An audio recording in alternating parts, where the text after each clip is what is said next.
네, 경실련의 윤순철입니다.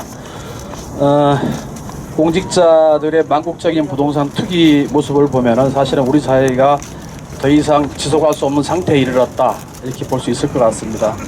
우리 사회의 공정과 정의의 시스템이 완벽하게 망가졌다 이렇게 볼 수 있을 것 같습니다. 최근에 보시면 아시겠지만은 이 공직자들의 만연된 투기는 이런 그 국회의원, 그다음에 지방의회, 자치단체, 산하 공기업들까지 광범위하게 이들이 그 개발 정보를 빨리 입수할 수 있는 위치에서 이 정보를 활용해서 투기에 나섰다, 사익을 추구했다 이렇게 볼 수 있을 것 같습니다. 그렇기 때문에 이 현 정부가 부동산 대책을 25번을 발표해도 이 투기가 부동산 문제가 해결되지 않는 근본적인 시스템이 드러났다 이렇게 볼 수도 있을 것 같습니다.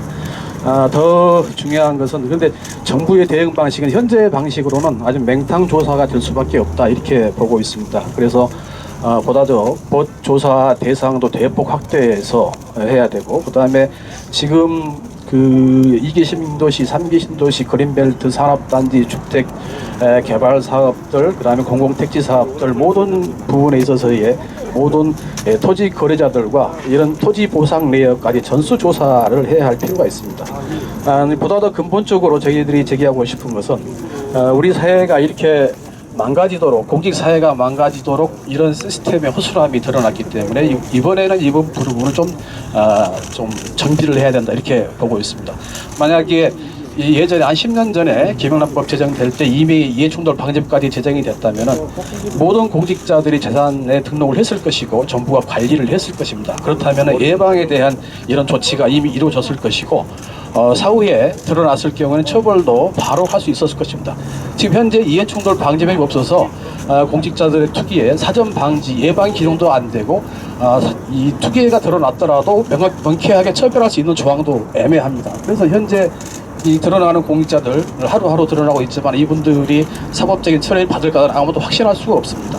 그래서 중요한 것은 앞으로 이후에 이런 걸 근본적으로 재발 방지하기 위해서는 이 공직자들의 사익을 추구하는 공직을 이용한 사익 추구, 이 이해충돌 방지법을 반드시 제정해야 한다 이렇게 말씀드릴 수 있겠습니다. 이상입니다. 우리 사회 토지, 아파트, 이 투기로 자산을 증식하는 문제 모두가 인정하고 있는 문제입니다. 특히 공직사회에서도 오랜 시간 자산을 축적해왔던 그 방식이었다, 우리 모두 알고 있습니다. 앞서 윤순철 총장 말씀하셨던 것처럼 그럼에도 처벌하기도 쉽지 않고 재발방지하기도 쉽지 않았던 것이 현실입니다. 오늘은 그것을 근절시키고 재발을 막기 위해서 최소한의 조치로서 이해충돌 방지법 제정을 다시 한번 강국히 국회에 촉구하고자 합니다. LH라고 하면 직접적인 개발 정보뿐만 아니라 간접적으로 많은 정보가 흘러다니는 곳입니다. 어떤 것이 개발 예정 지역인지 그런 정보가 떠돌아다니는 곳입니다. 근데 놀랍게도 이런 공직자들의 이해 충돌을 막을 수 있는 것, 투기를 통해서 수익을 거두는 것을 막는 것에 오랫동안 실패하거나 그 조치가 부재했다는 것이 이번에 드러났습니다. 말씀하셨던 것처럼 만일 이런 공공택지 거래, 토지 거래에 있어서 LH 직원들이 가담하고 있다는 것이 드러나는 제도가 있었다면 내부든 바깥에서든 업무 수행 과정에서 알게 된 정보를 이용해서는 절대 안 된다라는 강한 처벌 조항이 있었다라고 한다면, 그리고 자신의 사적 이해관계가 누구누구 어느 단체 어느 개인과 관계가 있는지 신고하고 공개하게 했다면 LH는 이토록 썩지는 않았을 거라고 저희는 감히 말씀드릴 수 있을 것 같습니다. 근데 LH만의 문제가 아니라는 거 여기 계신 모든 분들 알고 계십니다. LH 못지않게 수많은 개발 정보가 흘러다니는 곳이 바로 국회입니다. 그래서 시민사회는 오랜 시간 동안 이해충돌 방지를 위한 제도 도입을 촉구해 왔습니다. 공직자윤리법상 도입을 하든가 별도로 제정하든가 반드시 필요하다 얘기해 왔습니다. 김영란법, 소위 김영란법에서도 제외됐을 때 국회 내에서 여러 차례 발의되고 폐기되기 반복됐습니다. 2013년도 이후에 발의된 법안들 한번 보십시오. 근데 이걸 줄곧 외면해 왔던 곳이 바로 국회입니다. 그래서 오늘날 지금 확인된 LH 사태에 책임이 있어서 국회가 결코 자유롭지 않다는 점도 분명히 지적하고자 합니다. 21대 국회에 지금 여러 개 법안이 발의돼 있다고 합니다. 여러분 잘 기억하시겠지만 20대 국회 때 손혜원 의원의 투기 의혹이 있었습니다. 그때 이해충돌 방지법 만들겠다 했습니다.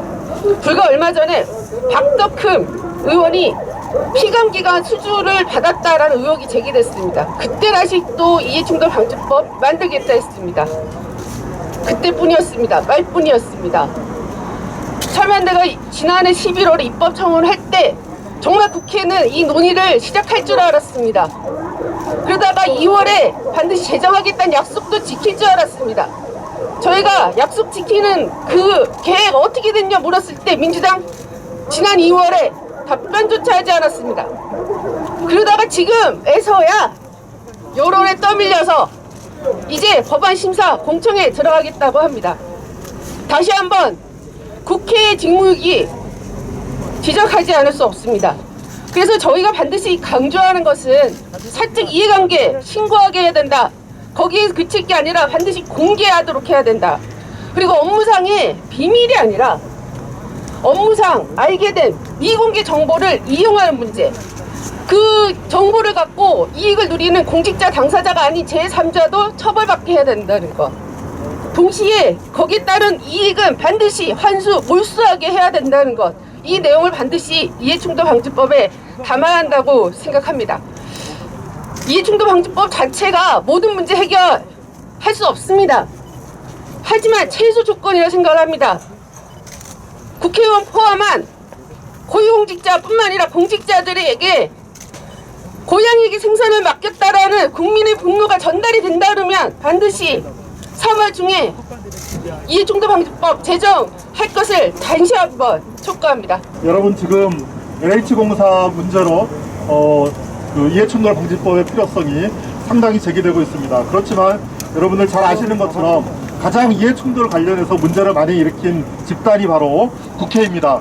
여러분들 조금 전에 박정은 참여연대 차장님께서 말씀하신 것처럼 지난 국회에서는 손혜원 의원의 그 이해충돌 문제가 있었고 이번 국회 들어서도 많은 국회의원들이 이해충돌 문제를 일으켰습니다.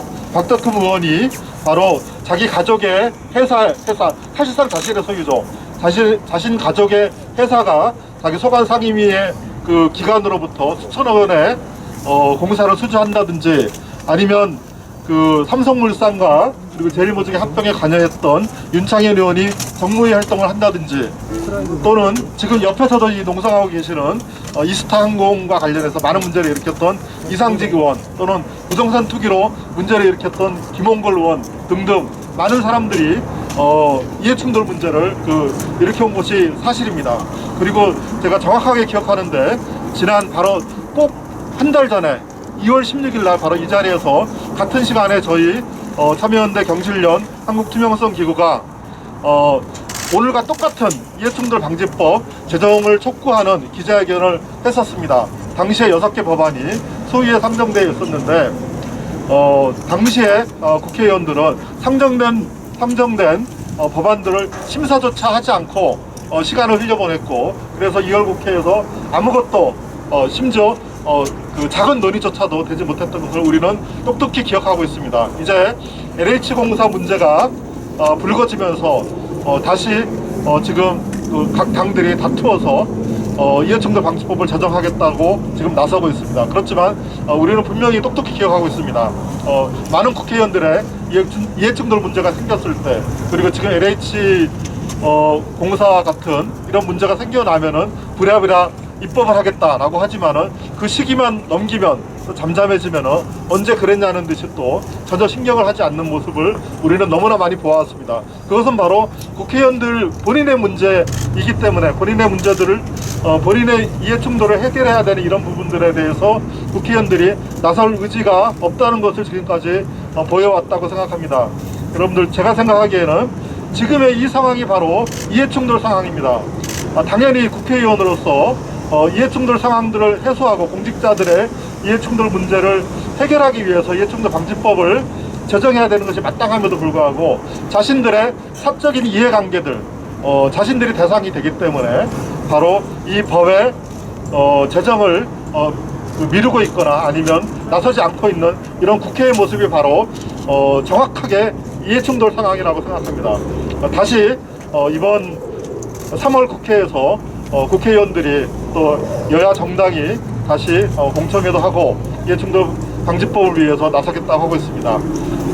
이번이야말로 정말 그 많은 국민들의 분노 그리고 이 문제에 대한 해결을 위해서 이해충돌 방지법 제정이 반드시 이번 3월에는 이루어져야 한다는 것을 말씀드리고 싶습니다. 감사합니다.